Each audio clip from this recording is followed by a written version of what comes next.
Kerja sama tim bukan cuma soal skill, tetapi juga tentang bagaimana kita memahami orang lain. Itulah peran penting emotional intelligence atau EI, yaitu kemampuan untuk mengelola emosi diri sendiri. Daniel Goleman, seorang pakar psikologi, menjelaskan bahwa EI berpengaruh besar dalam kesuksesan hidup dan karir. Lalu, bagaimana cara mengelola EI dalam kehidupan sehari-hari? Yuk kita bahas. Self-awareness adalah kemampuan kita untuk mengenali emosi diri sendiri, kekuatan, kelemahan, dorongan, dan juga tujuan kita.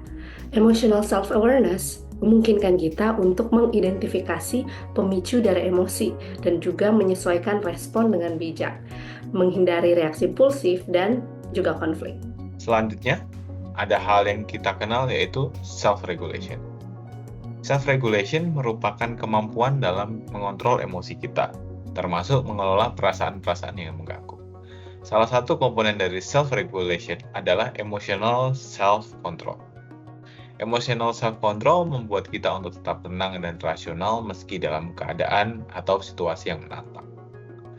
Motivasi adalah dorongan internal untuk bertahan dan melakukan yang terbaik.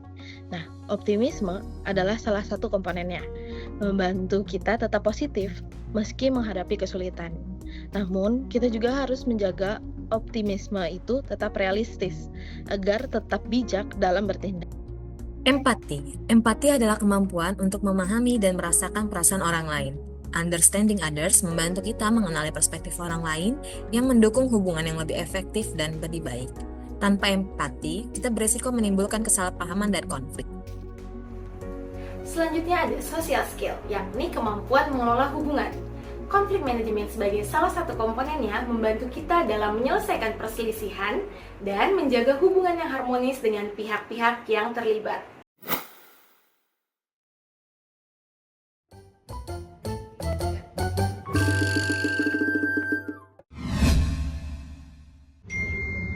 Apa nih? Wah, udah masuk. Beli gadget baru ah. Dia beli iPhone baru ah. Langsung check out. Merasa impulsif saat dapat rezeki, kalian harus hati-hati ya. Karena orang dengan kecerdasan emosional itu selalu berpikir dulu sebelum bertindak. Aduh, beli nggak ya? Butuh nggak ya? Beli nggak ya? Aduh, nanti aja deh. Uangnya buat investasi dulu. Kan gadget yang lama masih bagus.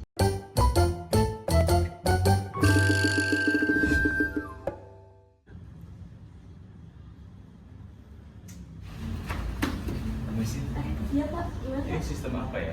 Bukannya mempermudah tapi nyusahin. Saya mau cetak laporannya lunaknya berhari-hari. Saya nggak bisa lapor. Marah saat tertekan tuh wajar, tapi kecerdasan emosional adalah tentang mengendalikan reaksi.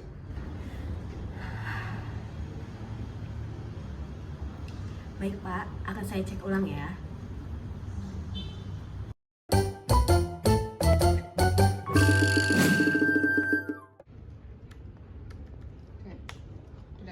Ih, nggak balance.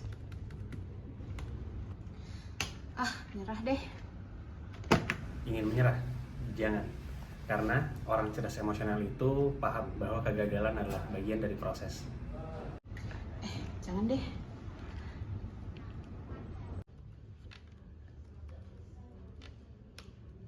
Yes, balance.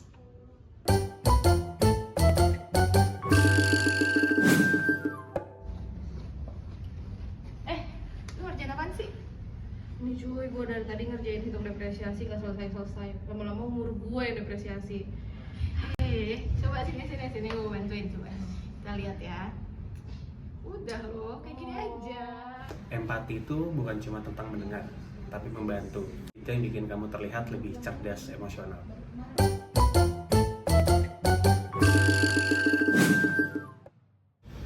Maksud lo apa? Mana ada biaya marketing lebih besar dari harga produknya? Ini loh, coba. Itu tahu apa soal marketing? Ya itu mana ada? Nggak akan ada penjualan kalau nggak ada kita marketing. Tidak. Cerdas emosional itu tentang kolaborasi, bukan cuma menang argumen, tapi kita cari solusi bareng-bareng.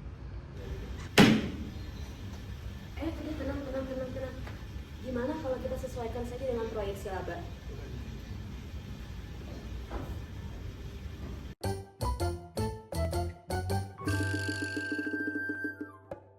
Jadi soft skill, khususnya dalam pengelolaan emotional intelligence, sangat penting untuk kesuksesan jangka panjang. Emotional intelligence itu sendiri membantu kita mengelola emosi, berinteraksi secara efektif, dan bekerja sama. Jadi kita lebih adaptif, lebih bijak dalam mengambil keputusan, dan dapat meraih tujuan dengan lebih baik.